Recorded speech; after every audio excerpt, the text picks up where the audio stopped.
Hello, does it work? Yeah, good evening. So I think that's the right moment probably to start. Really glad to be here, let's say physically, and to give a real lecture, because I think that's for 2 years. That's probably the first real lecture that I will give tonight. So of course we will continue the discussions that you already started last semester. If you remember, about the same topic, failure is an option. So you probably remember, or I guess you saw some of the lectures that happened the previous semester. Patrick Heinz, Roger Balthauser, Mike Guyer, Angela Deuber, Fritz Persin, and all of them shared what they felt as a failure. All told us moment of failure, at first sight not very glorious, but decisive moments in their career. And sometimes we were thrown into intimate reflections on the practice of each of them, their doubts, their hesitations. And those moments are decisive in our daily practice. But we find them hard to share in a society that avoids winning in all circumstances. So I therefore intend to continue those discussions tonight. What is failure for Stephanie and me? What do we mean by failure in the field of architecture, in our daily life, or in our daily practice? J'habite loin maintenant, on fait mis du temps à venir. Vous habitez où? Je vous dépose. À Reykjavik. Mais merde, c'est en Islande. Ben oui. C'est là qu'il y a eu la plus grande partie d'échecs du monde. Alors je me suis dit que c'était ma place. So this replica by Jean-Luc Godard in Grandeur et décadence d'un petit commerce de cinéma in 1986 that we could translate by Rise and Fall in a Small Cinema Business sets the tone for our relationship to failure. It plays on the double meaning of the word failure in French. Failure is a mistake, is a disappointment, is a defeat, as well as a game of strategy. So defeat, strategy, and play are three essential components of our practice. We have to be able not to lose, even if we can't win everything. And when we win, we move on to the game of strategy, the game of chase, to achieve our goals. Architecture is a combat sport. The life of an architectural practice is punctuated by competitive deadlines. Most of our projects are responses to competitions or competitive dialogues. So we win some, we lose others, we lose a lot, and we have to move forward with this balance of wins and loses. So do we compare ourselves, therefore, to high-level sportsmen? Not really. There is a difference between competitions and a sport competition. In sport, there is an objective reference, the stopwatch, a jumping bar, or many others. Those factors enable the competitors to be ranked. And when it is not a question of going the fastest or jumping the highest, one can think that the referees' decisions are, above all, motivated by a certain for justice. So the binary dimension of sport, win or lose, is cruel but reassuring. It gives meaning to this reservoir of strong emotions, of sudden passages from euphoria to disillusions. In an interview entitled Cinema Lies, Sports Don't, for the sport newspaper L'Équipe, Jean-Luc Godard said that sport is popular because it is one of the few places where people sit the work. A sportsman, without being an intellectual or an artist, as in dancing, singing, or opera, cannot lie. The political can lie. In sport, no. There are still truths. The athlete who says, I jump 2 meters, we put the bar and we see. The fact remains the athletes cannot lie about the substance. That's why we love sports. And in an architectural competition, decisions sometimes seems more subjective, even opaque? Are they always absolute criteria to affirm that one project is better than another? Should we therefore claim that if certain competitions were lost, if certain projects remain unbuilt, this is an injustice? This is a delicate shortcut. So we cannot make progress by carrying around permanent resentment. Above all, we move forward by treating all projects, the victorious and the lost, equally. Unbuilt projects fuel those that are built. It is also an old sports adage: today's victories are built by transcending the defeats of the past. Marcel Desailly, Emmanuel Petit, Laurent Blanc, and Didier Deschamps were all part of the French team that was beaten by Bulgaria in 1993 and disqualified at the very last second for the 1994 World Cup. The next day, the French newspaper Libération snidely headlined France qualified for 1998. So since the team was automatically qualified as the host country for the 1998 World Cup, the rest is history. Sport has this virtue that one can always comment on the matter. It is the result that counts above all. It carries with it its share of lyrical defeats, flamboyant failures, and magnificent losses. Poulidor, the eternal second. An example of exceptional failure to point out is the one of Raymond Poulidor. Raymond Poulidor, the French cyclist of the 60s and 70s, is a French myth. Don't we speak of the Poulidor of politics to characterize a candidate who always paced and never won? To build a myth, you also need a bit of paradox. Here is probably the most famous French runner who wrote his legend of the most famous race, the Tour de France, without ever having won it or even worn the yellow leader jersey. But Poulidor, by dint of his courage, willpower, and self-sacrifice, as well as his heroic values, has become our main character. So Poulidor, the eternal runner-up, with an exceptional record of achievement, Poupou, and his incredible popularity built up over the course of his successive rivalries with Jacques Anquetil and Eddy Merckx. So to the myth, to the rhythm of his resounding failures and his spectacular victories. So Poulidor is legendary bad luck, his singular character, a kind of honest man with a tender look. So this eternal runner-up offers a perfect analogy with architectural practice. The project arrived silver medal in the competition.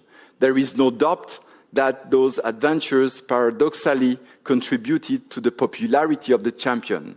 And if we had won one or two Tour de France, his relationship with the public would probably changed. Certain projects sometimes establish provocative proposals, deliberately transgressive answers that will have difficulty being accepted, as they are by the jury, but which have the merit of reformulating the question posed. So this voluntary decadence questions the request program in a new light and gives rise to a form that is often disconcerting. At best, this process can only be noticed and or mentioned by the jury, but not awarded.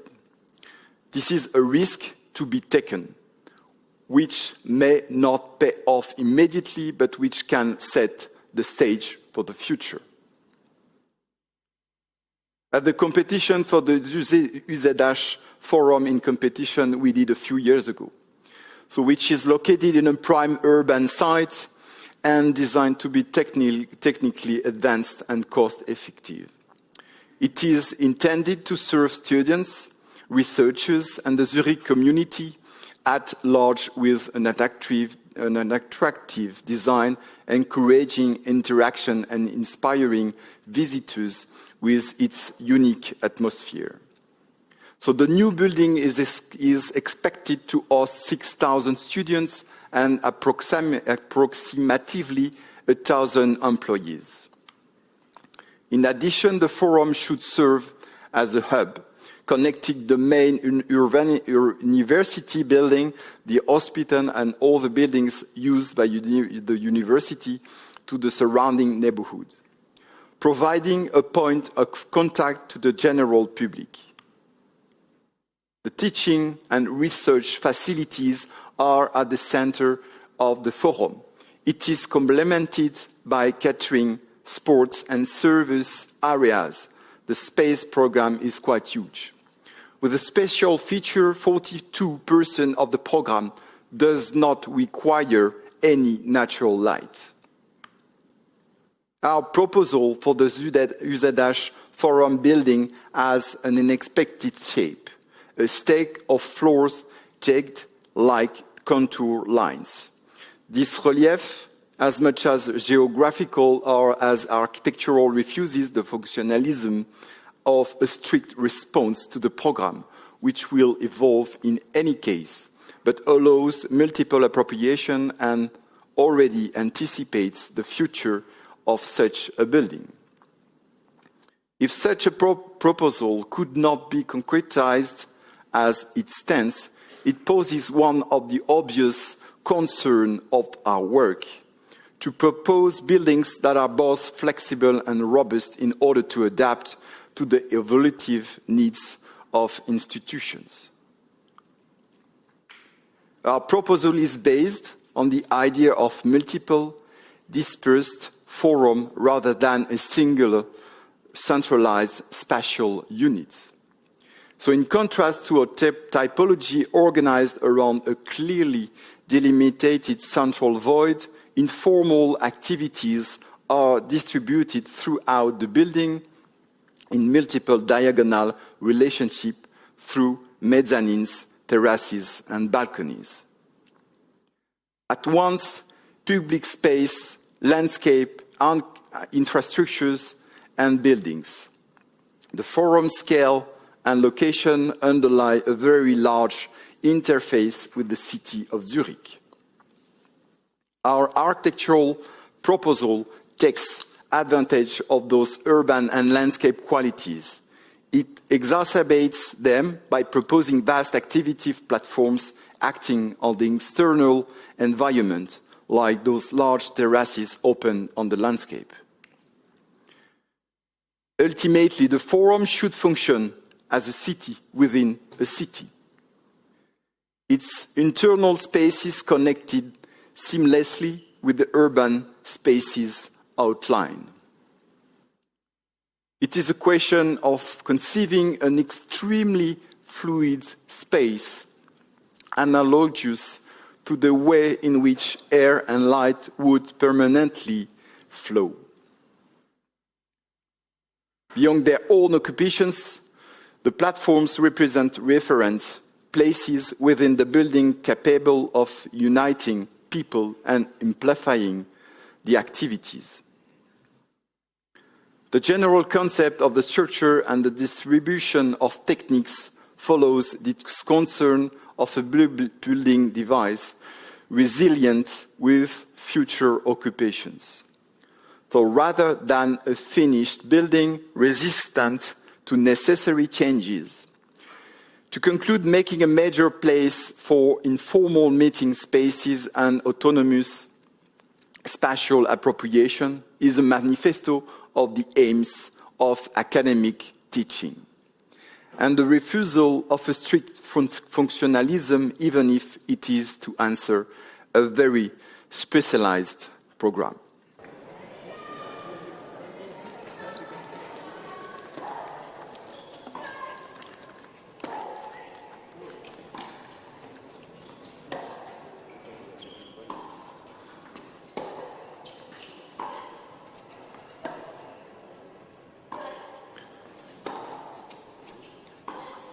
So the victory that comes too soon. So we must find the right moment to welcome victories and defeats. So we also have to be wary of the victory that comes too soon. So I would like to tell you the story of a tennis match, a match between two young players, one French, the other one Spanish. They are both 13 years old and are facing each other under the sun of the city of Tarbes in France. In the final of the World Championship called the Little Ace Tournament. On the Frenchman, it is said that he is perhaps the best player of all time. The young Frenchman is called Richard Gasquet. He has been winning everything for months, and indeed on this day he won again. He won his final quite easily against the young Spanish. Success is nice, but the intoxication of success does not teach us much. So the next year, the young Spanish would win the Little Ace Tournament against the same Richard Gasquet. This young boy of 13 years old is named Rafael Nadal. And that day, under the sun of Tarbes, he will have learned more than in one defeat, than in 15 victories. So Gasquet, on the other hand, had his last victory against Nadal when he was 13. So one could say that his victory came too early. So now that both players are over 35 years old and their rivalry is over 20 years old, the score is clear. 17 wins to 2 in Nadal's favor, even though the counter started with 2 losses for him. So let's behave of victory that comes too soon. In our case, our practices has been a long endurance race. It took 10 years to build one construction. So doubt has always settled at the table as a friend. And we built each decision, and each decision was then confronted with a sum of unexpectable realities that we had to fight, twist, circumvent without ever giving up. So yes, our practice is a sum of small struggles, sometimes very thankless, sometimes simply trivial, but still worth defending. So because there are no small tasks, there are only fine ambitions. So no matter the cost, to life, to death, only ambition is worth living for. Whatever the risk, whatever the possible failure, playing the game.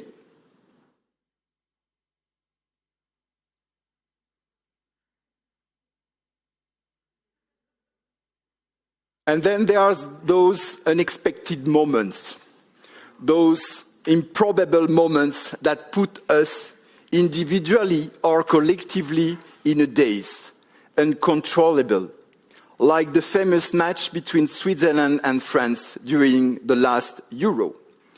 So against all expectations, against all odds, so we keep playing with the lightness of one who has nothing to lose, but everything to gain, freely.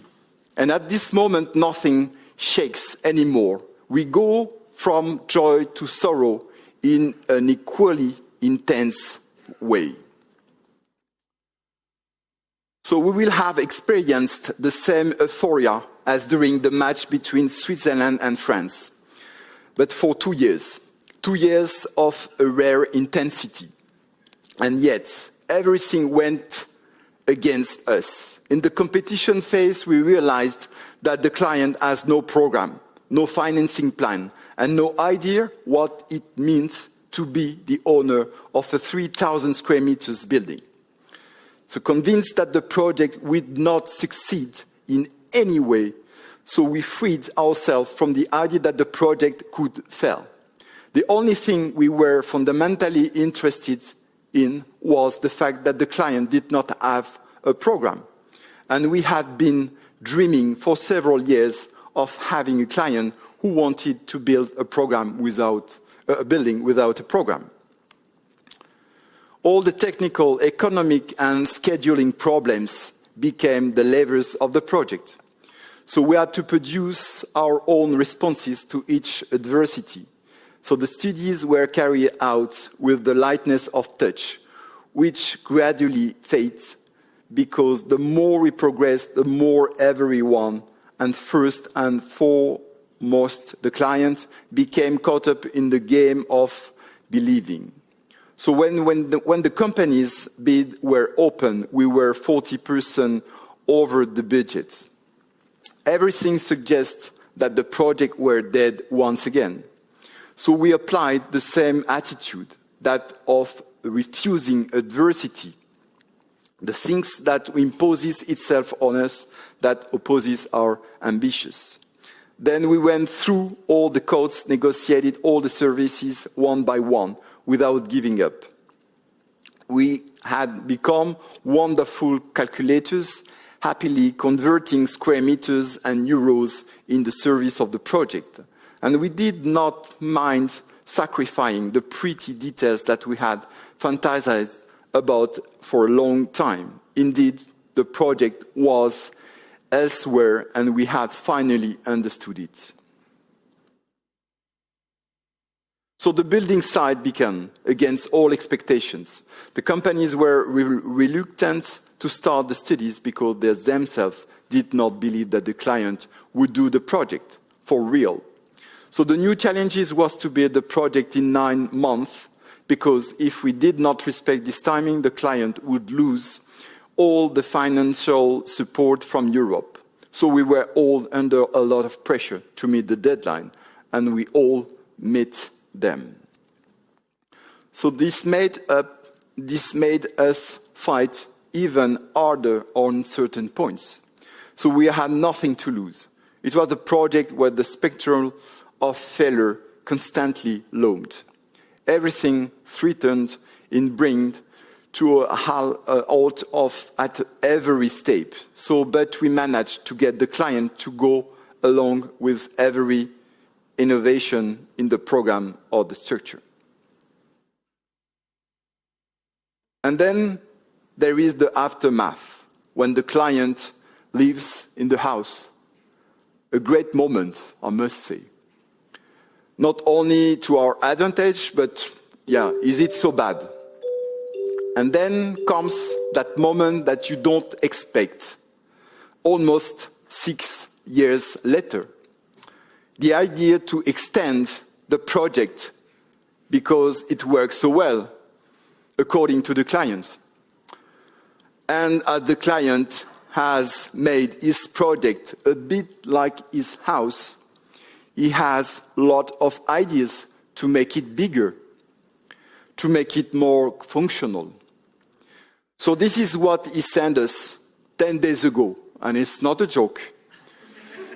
A SketchUp file with the whole series of extensions. And of course, the killer question: what do you think? Then a deep despair arises. The idea that the success, according to our creeds, can suddenly turn into a profound failure. The project that slips through your fingers. I don't have the answer to this abyssal question yet.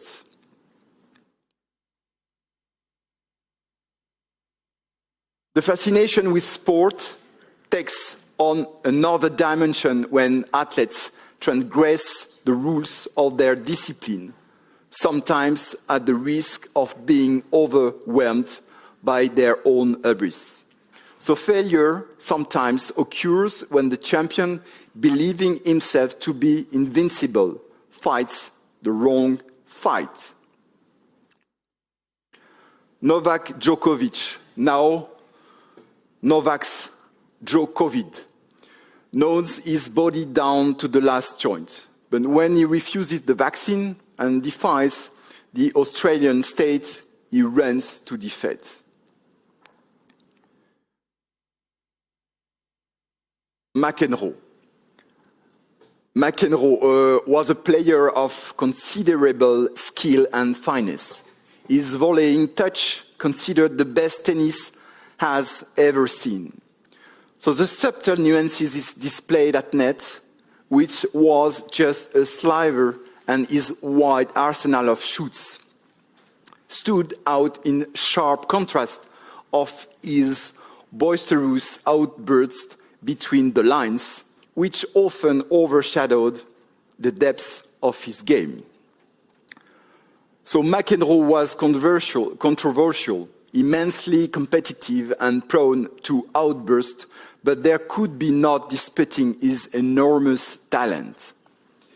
What made McEnroe a marvel was how easy he could make the game appear, all the while defending the world's best players and winning 7 major singles titles. So when McEnroe freaks out and gets angry in the middle of a match, it is a paradoxical way of expressing his absolute demand on himself and of fighting against his own fear of failure.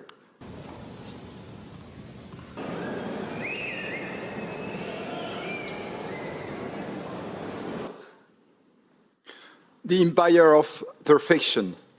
So McEnroe, a champion who cannot control his nerves, but who is in complete control of the situation. He needs to explode to let go to perform. For us, he seems as an exception in the words of robot athletes. So McEnroe's lesson: go beyond routine, go beyond technical application, go beyond technicality. He refuses and does not accept the rules. So when Maradona scores this with hand of God in 1968 during the World Cup against Great Britain, the gesture acquires a symbol value that goes beyond the framework of the match. The revenge of Argentina defeated in the Falklands War by England 4 years earlier. So transgression belongs to the palette of genius. It proves his talent by balancing his appetite for breaking out of predefined frames and reinventing his own territory. Without obviously comparing ourselves to such figures, we assume certain provocations. As living on the Parisian ring road of Paris, where the traffic is the most massive and noisy in the capital. Sometimes the project's plot are placed in extremely context. Suburban environments create territorial situations that are too often currently rejected by the city, without any permeability to uses. So we like those situations because they inherit a complexity which asks for complex answers. This proposal underlines the extreme nature of the context, but also another way of looking at it, of not turning away from it in order to better meet our own architectural challenge. To signify the demands we make on ourselves, on our practice, or in which we seek to involve our partners and interlocutors. I leave the twilight of the place, the exiguous present, the horizon of waiting, the coastline of appearances, the torments and the end. I keep resilience, the connection of what is inexorably divided, the evocation of what was, the revitalization of what was declared dead. I keep the endless list, the suspended questions, the urgency, the anachronism, the perpetual journey, the flexibility, the key of the future hidden in the past, the elusive border between the not yet and the not at all, the advance of time over itself. So finally, I keep the modern collection, the screwing of the existing, the woven and ordered structure, the immediate readability, the compact size, the simplicity and economy, the overflowing enthusiasm, the nature around, all around, the playful dimension, the possibility of change, the freedom to act, the expanding universe. By showing some different kinds of fight we are taking every day in our practice, so we realize that definitions of failure are so different. Is there actually a definitive failure, or is it just a possible or maybe necessary moment in a progress? So we also realize the perception of failure is personal and individual, but the different kind of failures influence our design process. Failure to encourage perseverance, to overcome the initial error. Failures to signal a dead end, close a line, nothing to look forward to. Stopping point, blocking necessary pause, making the most of slowdowns.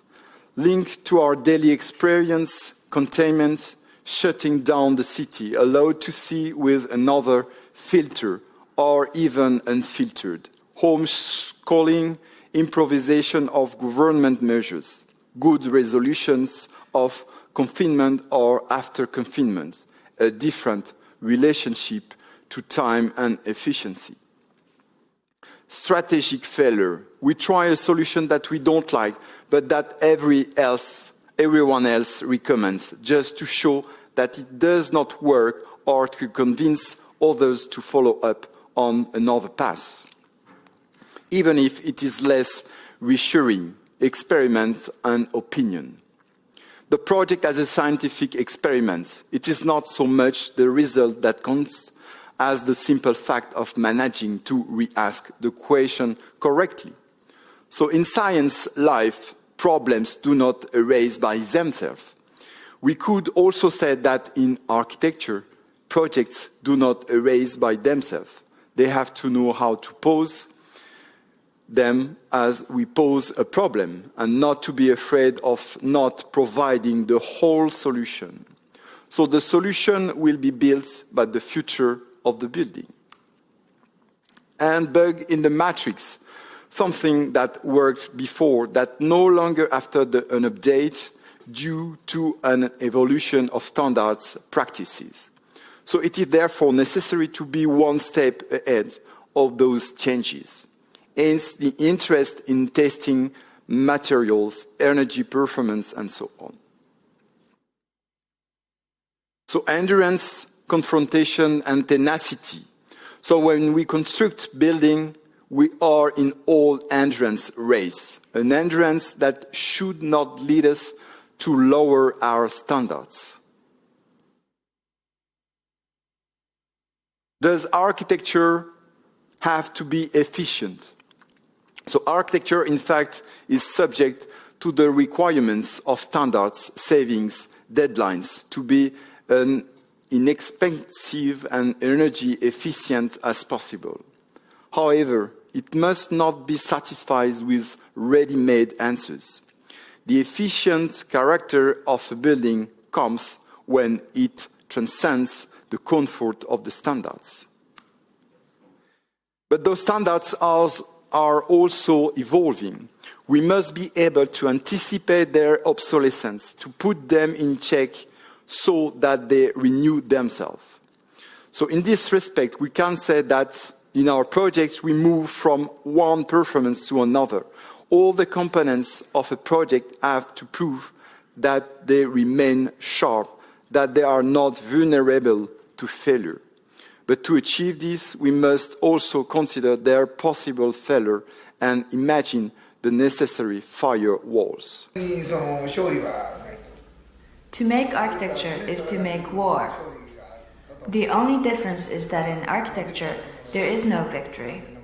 Victory should satisfy you, but buildings rarely 次はもう do. ちょっともう少しいいものを作ってやる I've never been satisfied with what I've と built. いうふうに考えていつも満足はしてません。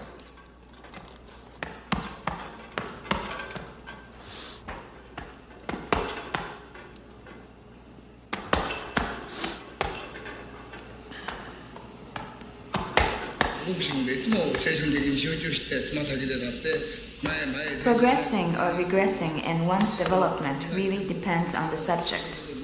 To be always standing on tiptoe, concentrating, ready to make an advance, are the lessons I learned in boxing, which I use in my work as well.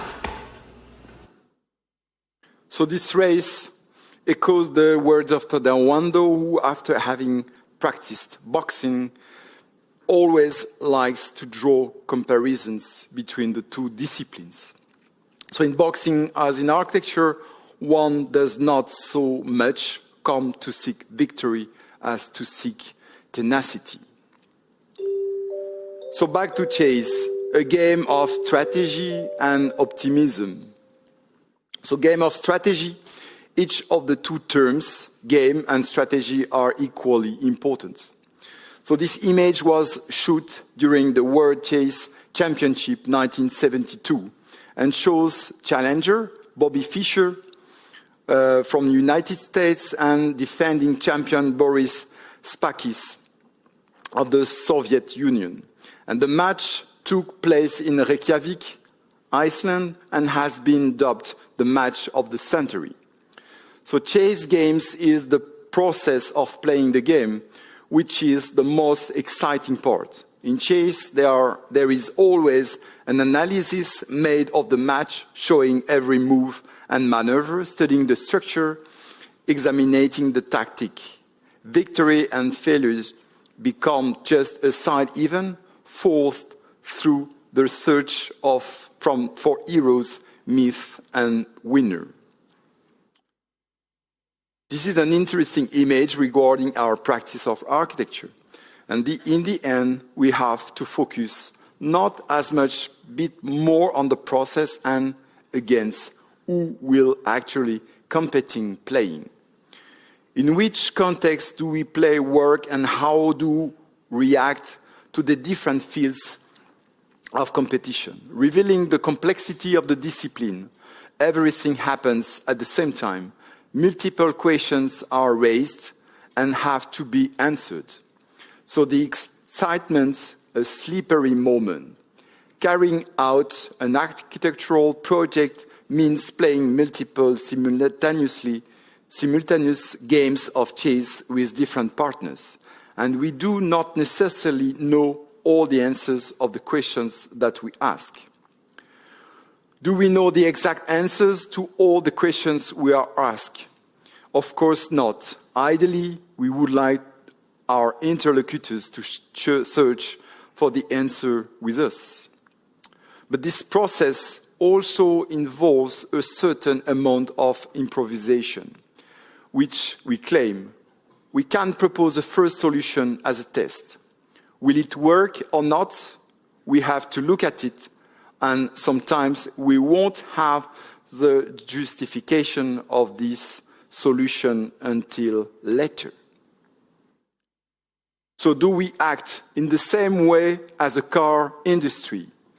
Crash testing is about provoking voluntary accidents to improve the safety of vehicles. In our case, our crash tests are more poetic. They are also tech materials or constructive devices to their breaking points to reveal potentials that we did not suspect.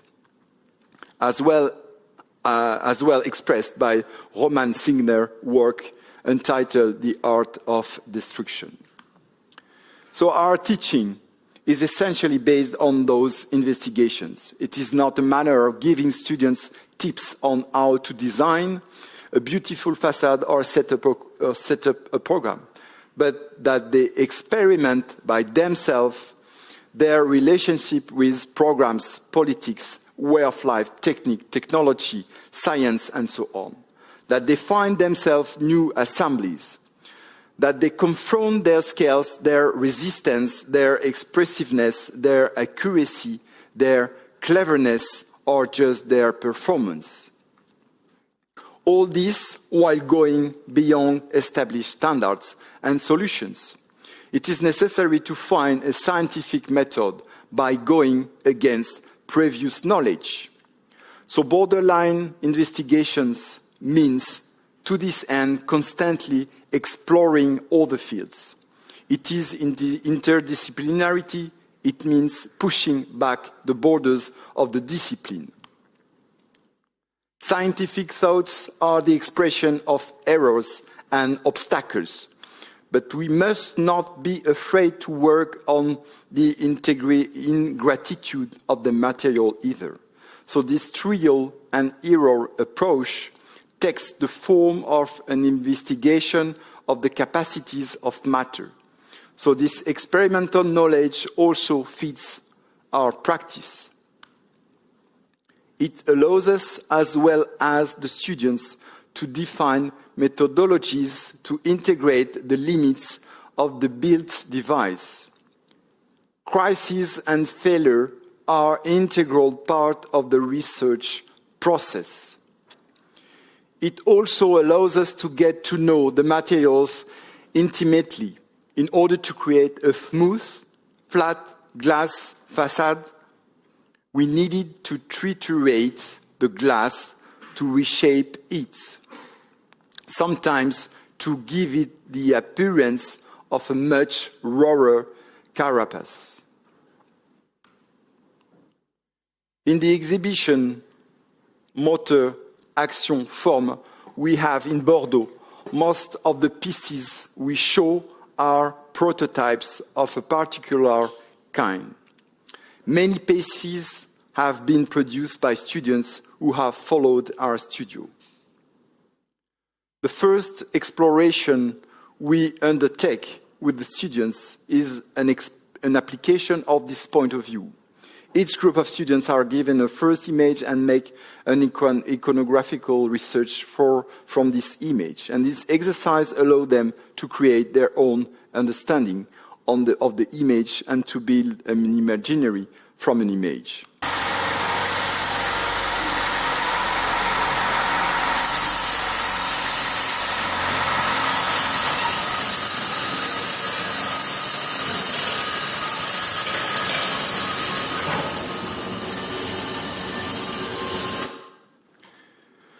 With the students, we want to keep the spectrum as wide as possible so that together, by experimenting, we can perhaps arrive at a common definition of the term lightness, speed, or visibility.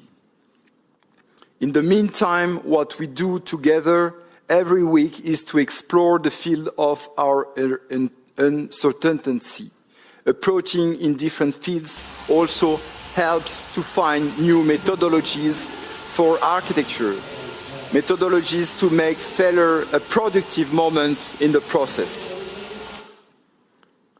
Some of them are automatized and sometimes look like zany machines with an autonomous life.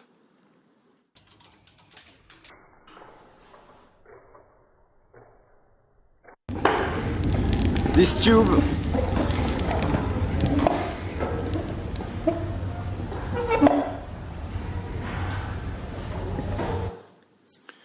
those automat curtains become volatile dancers. The architectural detail is diverted into a mechanical and poetic artifact.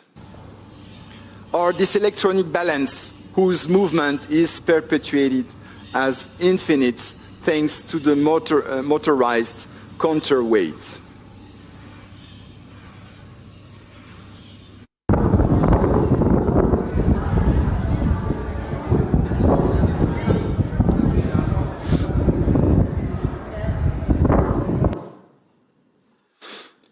So this is a sum of deliberate errors, as if those prototypes cannot be reused in an architectural project, but rather nourish secret echoes. Thus, the volatility of the curtain that dances on a mechanical road and the dome of the research center in Caen, however realized with rather raw and soft material. So those prototypes transgresses categories. They are not so much worth it for themselves. As for the questions they raise, they question the certainties on the sensitive aspect, the weight or the lightness of such or such material of such assembly. Those prototypes also draw attention to the so-called minor elements of architecture, a ventilation shaft, for example. It is a way of doing the project in reverse, putting in the center what is usually an undergone and hidden element. For us, it is a way of not being subjected to any architectural component, of saying that every element deserves attention and investigation. Those objects are sometimes components of constructed buildings, sometimes extrapolations, allowing a verification in a real size of constructive and aesthetic questions. Sometimes more phantasmatic constructions, exquisite cadavers, poetic, even surrealist, derivation questioning the capacities of a material. Or just a device, as we did in Sao Paulo, which was conceived as a derivation of the pool. It is a branching of an existing architecture, but with another vocabulary, another expression. Again, there is perhaps a game of strategy being played between the original building and this small temporary extension. What we like best about those prototypes is that they also bring into play the whole immaterial part of architecture. The drizzle of that shower on the terrace in Sao Paulo, the breath that fills those snake-shaped balloons. The one that transforms a survival blanket into a flying carpet. We always come up with unexpected poetic forms that we could not have suspected simply by drawing. So we need to go through models, prototypes, research, and push the material to the limit to come up with those proposals. We need to flirt with failure to propose something out of the ordinary. We continue to take this as a game, both a game of strategy and a balancing act.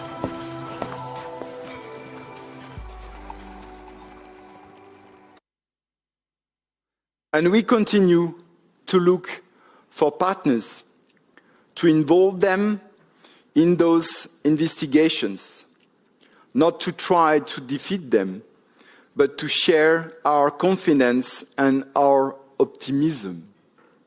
Thank you very much for your attention.